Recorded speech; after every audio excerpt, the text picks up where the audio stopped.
Hello guys, welcome to my channel commerce Adda. LLP act 2008 UGC NET commerce के लिए important note है। यहाँ से साल में हर बार एक न एक क्वेश्चन बनता है। यहाँ पहला में देखिए आप इंट्रोडक्शन दिया हुआ है। एलएलपी एक्ट का फुल फॉर्म है। इसमें राष्ट्रपति के द्वारा स्वीकृति किया गया 7 जनवरी 2009 को, लागू हुआ 31 मार्च 2009 को। इसका उद्देश्य देख लीजिए। पार्टनरशिप की लचीलेपन तथा कंपनी के सीमित दायित्वों की विशेषता को एक साथ वर्णन करता है। ये एलएलपी क्या होता है? एलएलपी क्या है? यह एक हाइब्रिड फॉर्म ऑफ बिजनेस है जिसमें पार्टनरशिप की फ्लेक्सिबिलिटी और कंपनी की लिमिटेड लायबिलिटीज दोनों के गुण को शामिल किया गया। तीसरा पॉइंट देखिए, मेन फीचर देखिए इसका। ये क्या है? सेपरेट लीगल एंटिटी है, परपेचुअल सक्सेशन है, लिमिटेड लायबिलिटीज ऑफ पार्टनर है, कम से कम 2 पार्टनर होना चाहिए और अधिक कितना भी हो सकता है। हाँ, उसका कोई लिमिट नहीं है। इसमें कम से कम 2 डीपी होना चाहिए।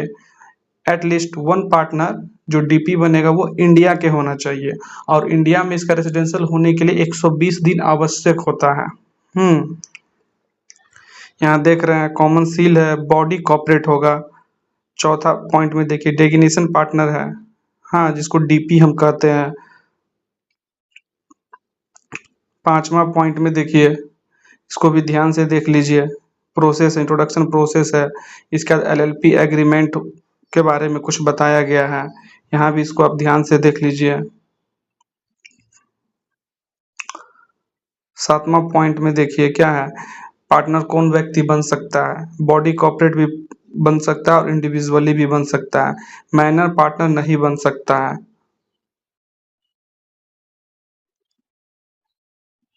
लायबिलिटीज में देखिए, पार्टनरशिप की लायबिलिटीज उसके कंट्रीब्यूशन तक सीमित होता है। इसका देखिए बुक्स एंड ऑडिट के बारे में कुछ इसमें बताया गया है। टर्नओवर 40 लाख तक होना चाहिए और कंट्रीब्यूशन 25 लाख तक होना चाहिए।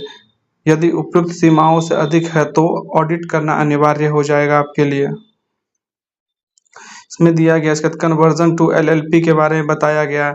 इसमें शेड्यूल 81 और शेड्यूल 81 है, शेड्यूल 81 नहीं है, सेक्शन 81 है और शेड्यूल 4 के अंतर्गत दिया गया है।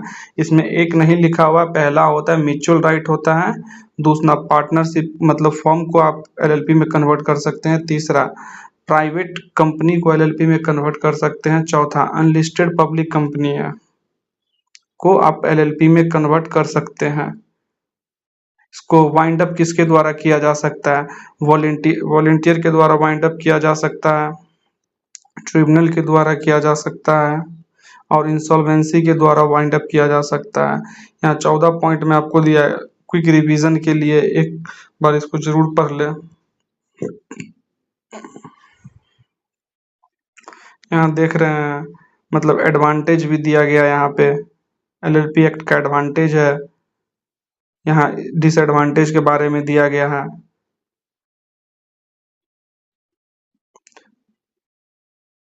ये देखिए मेमोरी ट्रिक्स है, इसको याद करने का रूल बना हुआ है। 2 to 1 याद करके रखो भाई, एलएलपी बनाओ बिना झंझट लाए।